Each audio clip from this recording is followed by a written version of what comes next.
Dear students, in this lecture number 2, we are going to understand what are the adaptations in the plants. Before starting this topic, we have to revise what we have understood in the previous lecture, that is in lecture number 1.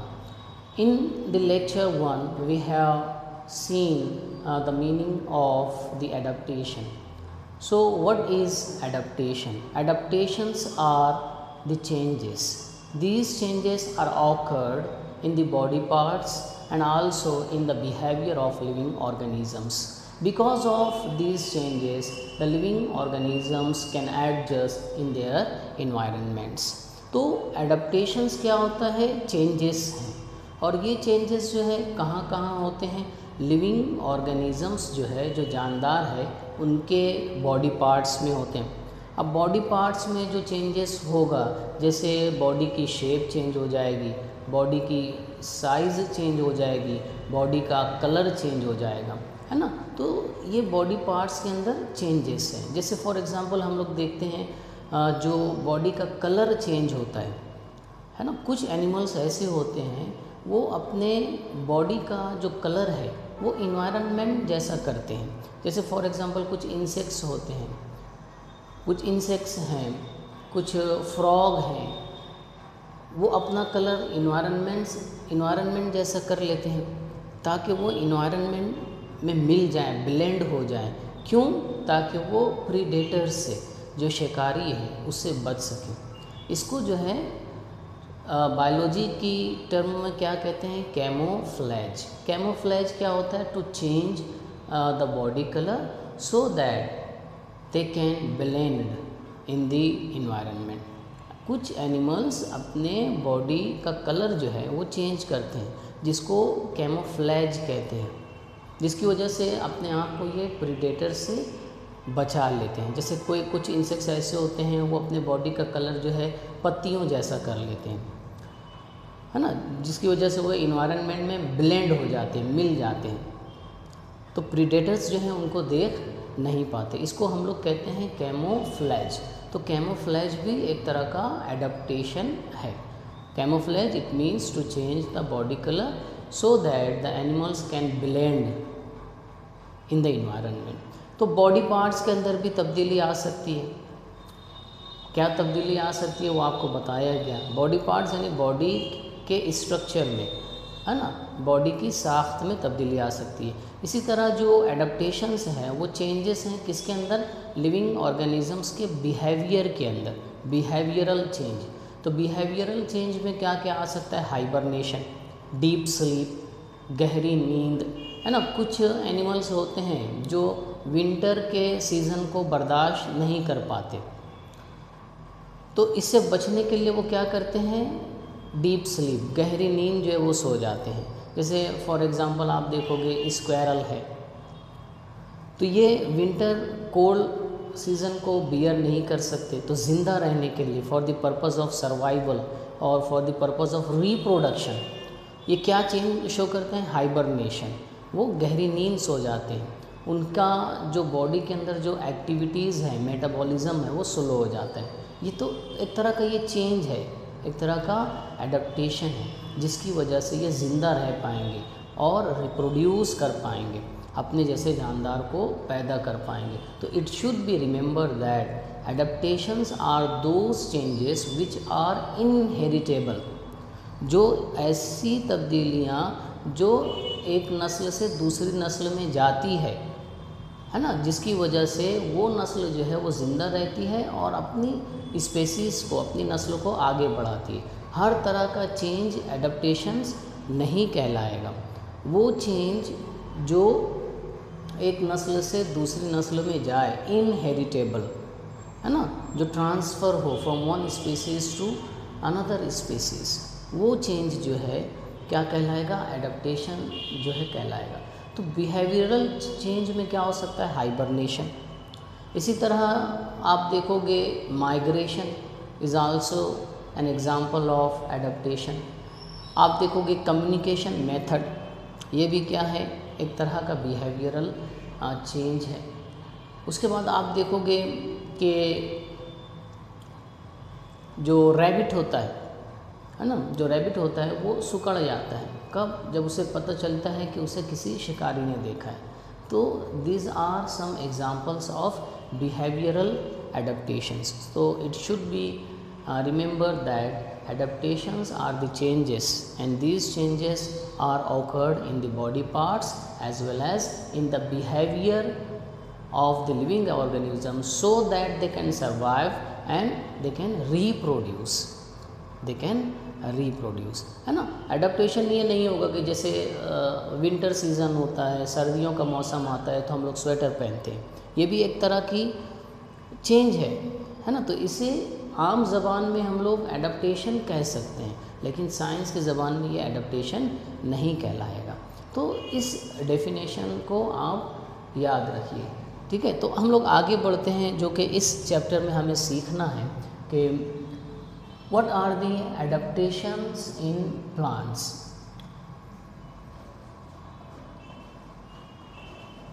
Adaptations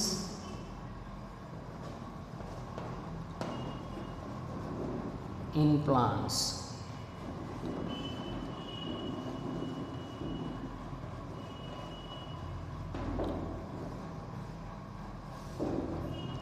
तो कुछ examples हम लोग देख लेते हैं कि जो changes जो हैं, एग्जाम्पल्स, है ना, कि प्लांट्स के अंदर भी एडाप्टेशंस हैं। चेंजेस जो है प्लांट्स शो करते हैं ताकि वो ज़िंदा रह सकें और अपनी नस्ल को बाकी रख सकें, सो that they can survive and they can reproduce. तो हम लोग जो है एग्जाम्पल कुछ देखते हैं एडाप्टेशंस इन प्लांट्स। जैसे फॉर एग्जांपल एक प्लांट हम लोग लेते हैं लोटस, लोटस कमल का फूल। अब इसका जो हैबिटेट है, हैबिटेट यानी रहने की जगह, habitat, what is the habitat of lotus? Water यानी एक्वेटिक, एक्वेटिक वाटर। इसका हैबिटेट जो है वो एक्वा है, वाटर है, हैबिटेट एक्वेटिक है। अब आप यहाँ देखो कि लोटस की जो रूट होती है ना, हम लोग एडाप्टेशंस चेंजेस किसके अंदर देखेंगे? जड़ के अंदर। इसका इन्वायरमेंट क्या है? एक्वेटिक इन्वायरमेंट है। तो इसकी जो रूट होती है, लोटस की जो रूट होती है वो फाइब्रस होती है, फाइब्रस रूट, ऐसी रूट होती है फाइब्रस। तो यहाँ आप देखो, पहले हम लोग ये देख लेते हैं। बेसिकली बुनियादी तौर पर there are 2 types of the roots. Root की, जड़ की 2 किस्में बुनियादी तौर पे होती हैं।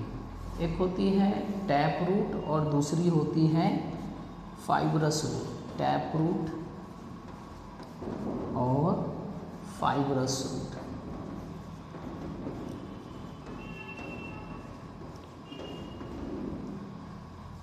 टैप रूट किसको बोलते हैं कि टैप रूट में एक मेन रूट होती है जिसको हम लोग प्राइमरी रूट बोलते हैं, और उस मेन रूट से फिर दूसरी जो है रूट्स निकलती हैं, बहुत सारी रूट्स जो निकलती हैं जिसको हम लोग सेकेंडरी रूट्स कहते हैं।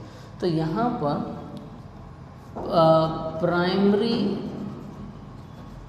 Primary root with the lateral secondary roots,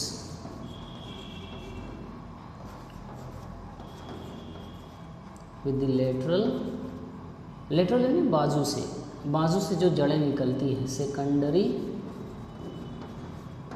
roots. तो एक प्राइमरी रूट होती है और उस प्राइमरी रूट के साथ जो है लेटरल सेकेंडरी रूट्स होती है। जैसे इसकी शक्ल अगर मैं बनाना चाहूँ तो कुछ इस तरह से, ये सरफेस है अर्थ की, तो यहाँ पर एक रूट है, ऐसे होती है मेन, जिसको हम लोग प्राइमरी रूट बोलते हैं, और फिर इस रूट से इस तरह से सेकेंडरी रूट्स निकलती हैं, ठीक है। तो ये सेकेंडरी रूट्स हैं, सेकेंडरी रूट्स, और जो मेन होती है that is called primary root.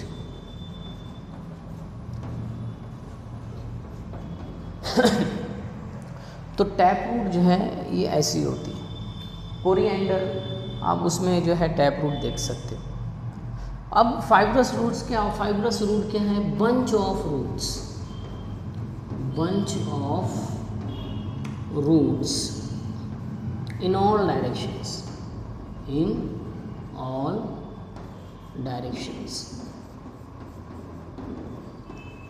जैसे इसकी शक्ल से, फिगर से आपको समझ में आ जाएगा कुछ इस तरह से, इस तरह से ये फाइब्रस रूट होती है। Bunch of roots in all directions. इसमें प्राइमरी रूट नहीं होती, no primary root, no primary root. तो आप जैसे जो ग्रासेस होते हैं, घास जो है उसकी अगर जड़ें देखोगे तो कुछ इस तरह से दिखती है, हाँ फाइब्रस रूट। तो यहाँ इस चीज़ को याद रखिए, रूट की दो तरह की, किसमें? टैप और फाइब्रस रूट। तो ठीक है। अब यहाँ पर जो लोटस होता है उसके पास कैसी रूट होती है? Fibrous root. अब ये भी एक तरह का एडप्टेशन है, चेंज है। देखिए लोटस जो है कहाँ रहता है? पानी में। अब इसको पानी बड़ी आसानी से मिल जाएगा क्योंकि पानी में ही रह रहे हैं, तो इसको टैप रूट रखने की कोई ज़रूरत नहीं। टैप रूट क्या करती है कि गहराई तक जाएगी, गहराई तक जाएगी ताकि पानी को जो है सर्च कर सके अंदर तक। लेकिन यहाँ पे वैसा है नहीं, ये अज खुद जो है इट्सेल्फ जो है, its environment is water, its environment is aquatic, its habitat is aquatic. तो there is no need of tap root, है ना। फाइब्रस रूट जो है बस यही काफ़ी है, छोटी छोटी रहेगी फाइब्रस रूट। तो ये भी एक तरह का क्या हो गया? एडप्टेशन के लोटस हैज़ फाइब्रस रूट, कि इन्वायरमेंट जैसे उस लिहाज से अपने आप को चेंज कर लिया। उसके बाद आप देखोगे कि इसका लोटस की जो लीव्स है, पत्तियाँ, इसके अंदर भी एडप्टेशंस हैं। तो जब लोटस के लीव्स देखते हो तो ये लार्ज होती है, बड़ी होती है, लार्ज, राउंड, गोल होती है, with waxy layer, with waxy layer. अब यहाँ देखिए कि लोटस की पत्तियाँ कैसी हैं? बड़ी और गोल। बड़ी और गोल होने की वजह से सरफेस जो एरिया है, रकबा जो है वो बढ़ जाता है ना। राउंड होने की वजह से जो सरफेस एरिया वो बढ़ जाता है। और वैक्सी लेयर कि इसकी पत्तियों पर जो होता है वो मोमी तय होती है, चिकनी तय होती है। तो इससे क्या फ़ायदा होता है? तो बहुत सारा फ़ायदा है इससे, कि लार्ज और राउंड होने की वजह से it is easy to float. Lotus जो है वो पानी में तैरता है, बराबर। तो तैरने के लिए इसने क्या एडप्टेशन शो किया कि इसके लीव्स जो है लार्ज और राउंड है, जिसकी वजह से सरफेस एरिया ज़्यादा रहेगा, रकबा ज़्यादा रहेगा, पानी पर ज़्यादा जगह घेरेगी पत्तियाँ, तो वो इजीली जो है फ्लोट कर सकता है। अब उन पत्तियों पर क्या होता है? वैक्सी लेयर, चिकनी तय होती है। तो इसका भी जो है बेनिफिट है कि पत्तियों पर वैक्सी लेयर होने की वजह से जो लोटस है इट विल नॉट रॉट, वो सड़ेगा नहीं, है ना। वैक्सी लेयर होने की वजह से जो प्लांट है वो नॉट रॉट, सड़ेगा नहीं। क्यों? क्योंकि चिकनी तय होने की वजह से जो पानी है वो ट्रिकल ऑफ हो जाएगा, फिसल जाएगा, trickle of. Because of that the plant जो है विल नॉट रॉट, नहीं सड़ेगा। तो ये एक एडप्टेशन जो है लीव्स के अंदर भी लोटस शो कर रहे उसके इन्वायरमेंट के लिहाज से। उसके बाद लीव्स हो गई, रूट है, लीव्स। फिर उसके बाद देखते हैं स्टेम। तो लोटस जो है एज पर इन्वायरमेंट स्टेम के अंदर भी चेंज जो है शो करता है। इसका स्टेम आप लोग देखोगे तो स्टेम जो होता है ये फ्लेक्सिबल, लचकदार, फ्लेक्सिबल, हाँ, एंड हॉलो, खोखला होता है। खोखला होता है यानी हवा भरी होती है, एयर स्पेसेस होते हैं। तो इसका क्या बेनिफिट है ना। ये एडप्टेशन क्यों शो किया लोटस ने? चाहता तो जैसे जो तने होते हैं आमतौर से, है ना, ऊडी लकड़ीदार तने जो होते हैं, वैसा नहीं होता है, फ्लेक्सिबल एंड हॉलो, लचकदार और खोखला होता है। तो सिंपल सी रीज़न है, फ्लेक्सिबल होने की वजह से ये टूटेगा नहीं। टूटेगा नहीं इन द सेंस कि वाटर का जो तेज़ बहाव होता है ना, वाटर का जो बहाव होता है उसको बर्दाश्त कर जाएगा। अगर ये बहुत ज़्यादा हार्ड होता है स्टेम, तो जो वाटर करंट से हैं, जो पानी का जो बहाव है उसकी वजह से वो टूट जाता है। तो लोटस ने अपने स्टेम को कैसा कर लिया, flexible, so that the lotus can bear, बर्दाश्त कर सकता है, the fast currents of water, जो तेज़ बहाव होता है पानी का उसको बर्दाश्त कर सकता है। हॉलो होने की वजह से, खोखला होने की वजह से उसका वेट जो है, उसका वज़न वज़न जो है वो लाइट होगा, जिसकी वजह से वो इजीली फ्लोट कर सकता है। तो ठीक है, फ्लेक्सिबल होने की वजह से लोटस जो है can bear the fast currents of water, है ना, फास्ट तेज़ करंट्स यानी बहाव ऑफ वाटर, वो बर्दाश्त कर सकते हैं। और हॉलो होने की वजह से इजीली क्या कर सकते हैं, फ्लोट, वो आसानी से तैर सकते हैं। ठीक है, तो यहाँ पर भी ये आपको देखने में आया। तो एक एग्जांपल हम लोग लोटस की देखे हैं और उसके अंदर जो है क्या देखा, एडाप्टेशंस, चेंजेस। अब इस चेंजेस की वजह से लोटस जो है वो ज़िंदा रह पाएगा और रिप्रोड्यूस कर पाएगा। ठीक है, ज़िंदा रह पाएगा, ये चेंजेस अगर वो एडाप्टेशन शो करेगा। तो उसके बाद दूसरी एग्जांपल हम लोग लेते हैं कैक्टस, है ना, कैक्टस की।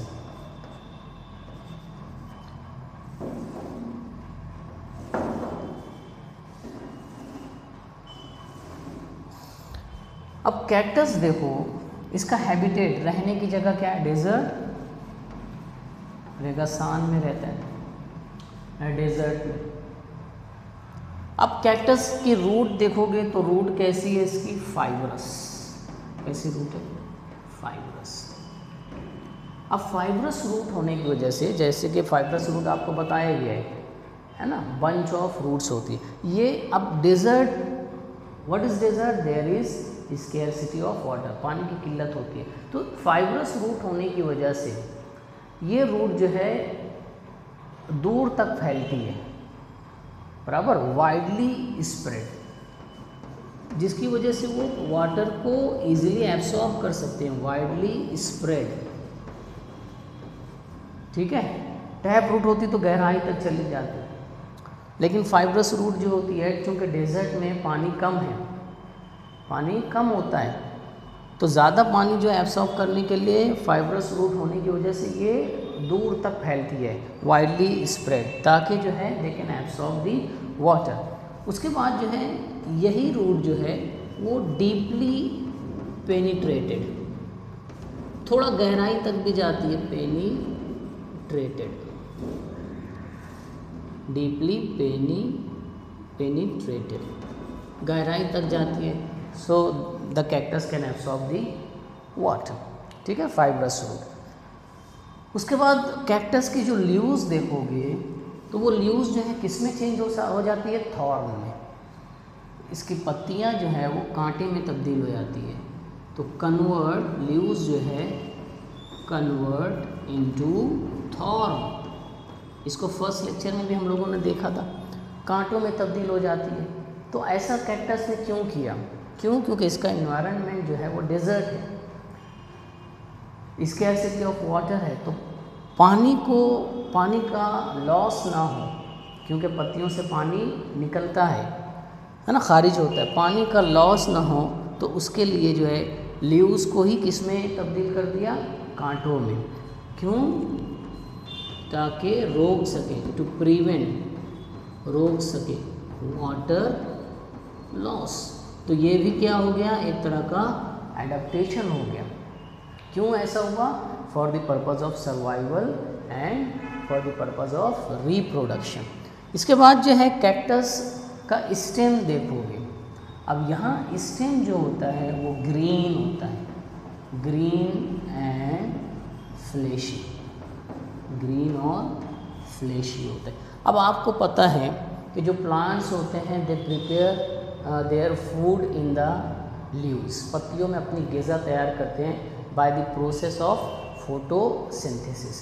लेकिन अब कैक्टस ने तो क्या किया कि अपने पत्तियों को कांटों में तब्दील कर दिया, तो अब ग़िज़ा कौन प्रिपेयर करेगा, फूड कैसे प्रिपेयर होगी? तो फिर कैक्टस ने इसका एडाप्टेशन क्या शो किया कि अपने स्टेम को ही ग्रीन कर दिया, है ना। ग्रीन होने की वजह से इसके अंदर जो है क्लोरोप्लास्ट होगा और वो फोटोसिंथेसिस का प्रोसेस करेगा, ग़िज़ा को तैयार करेगा। इसीलिए फ्लैशी होता है, सॉफ्ट होता है। स्टेम सॉफ्ट इसलिए होता है कि उसके अंदर जो फूड होती है, और फूड किस तरह से प्रिपेयर होती है? By the process of photosynthesis.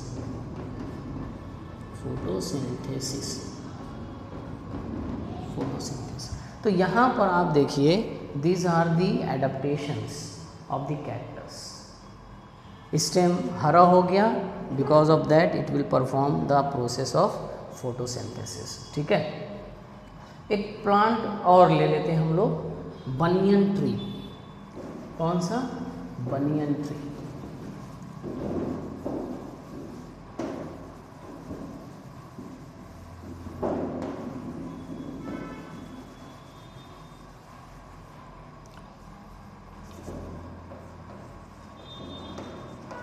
बनियन, इसका हैबिटेट क्या है? लैंड है। आप लोग देखते हो बनियन ट्री लैंड। इसकी रूट जो होती है ये काफ़ी बड़ा होता है।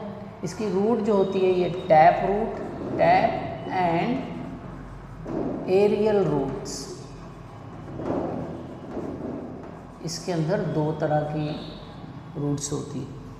अच्छा, टैप रूट है तो चूँकि ये बहुत इसका इन्वायरमेंट लैंड है, अब लैंड को होल्ड करने के लिए, अच्छे ढंग से पकड़ने के लिए कौन सी रूट चलेगी? टैप रूट, बराबर। एक प्राइमरी रूट होती है और फिर सेकेंडरी रूट्स। तो लैंड को जो है वो फर्मली, मजबूती से जो पकड़ के रखना पड़ेगा, तो इसीलिए इसके अंदर टैप रूट और एरियल रूट्स जो होती है। तो आपने जब कभी बनियन ट्री को देखा होगा, है ना, बरगद का जो पेड़ होता है, तो उसमें जो है हवाई जड़ें भी होती हैं। ये कहाँ से निकलती है? ब्रांचेस से। कि अगर जो है इस तरह ये जो शाखें होती हैं, उन शाखों से भी जड़ें निकलती हैं, तो एरियल रूट्स होते हैं। तो ये एरियल रूट्स जो है बनियन ट्री में क्या करती है? इट प्रोवाइड्स जो है सपोर्ट टू द प्लांट, है ना।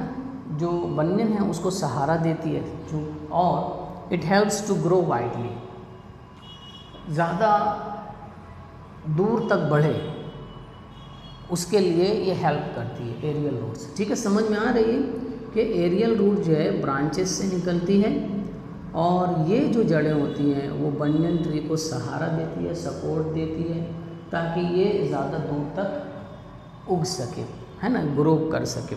और ये सॉइल में भी जो एंकर हो जाती है ताकि वाटर वगैरह को एब्सॉर्ब करे। तो यहाँ भी why banyan tree has aerial roots, the aerial roots जो है प्रोवाइड एरियल जो रूट्स जो होती हैं प्रोवाइड, मुहैया करती है, सपोर्ट, है ना, सहारा देती है।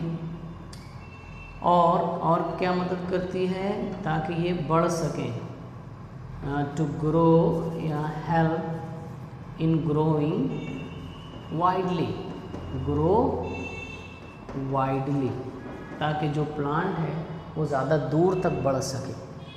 तो these are the adaptations in the root of the banyan tree. अब बनियन ट्री का जब पत्तियां देखोगे तो पत्तियां जो होती हैं वो लार्ज होती हैं, है ना, इलिप्टिकल, अंडे की जैसा जो शेप होता है, राउंड शेप होती है, इलिप्टिकल यानी राउंड ओवल शेप इलिप्टिकल होती है ना, ग्रीन, हरी होती है। क्यों? क्योंकि इसको ग़िज़ा प्रिपेयर करना है और बड़ी है, तो इसे ज़्यादा ग़िज़ा लगेगी, बराबर। प्लांट जो ट्री है वो बहुत बड़ा है, तो पत्तियां भी उस हिसाब से बड़ी होना है ताकि उसमें फूड ज़्यादा प्रिपेयर हो। तो फोटोसिंथेसिस फोटोसिंथेसिस। फोटोसिंथेसिस जो है ये प्रोसेस है जिसकी मदद से प्लांट जो है अपनी फूड को प्रिपेयर करते हैं। तो these are the adaptations in leaves.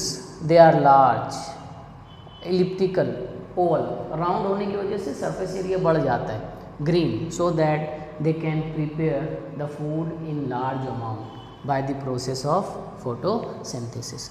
इसका बनियन ट्री चूँकि बड़ा है और लैंड है, जो इन्वायरमेंट जो है हैबिटेट लैंड है जो कि बड़ा हार्ड होता है ना, सख्त होता है, तो वैसा स्टेम, नाजुक स्टेम नहीं चलेगा। तो इस यहाँ पे स्टेम जो होता है वो थिक होता है, मोटा होता है, लकड़ीदार होता है, वुडी होता है बराबर, और टॉल होता है। तो these are the adaptations in the plants. तो हम लोगों ने यहाँ पर एग्जाम्पल्स देखी, what are the changes in the plants when we change the habitat. Habitat हम लोग चेंज करते हैं तो आपने देखा कि प्लांट्स के जो फीचर्स हैं, है ना, जो खुसूसियात हैं वो चेंज होती है। क्यों चेंज होती हैं, क्यों एडेप्टेशन शो करते हैं, ताकि वो सर्वाइव कर सके और रिप्रोड्यूस कर सके। ठीक है, तो in the next lecture we will see what are the adaptations, what are the changes in the aquatic plants.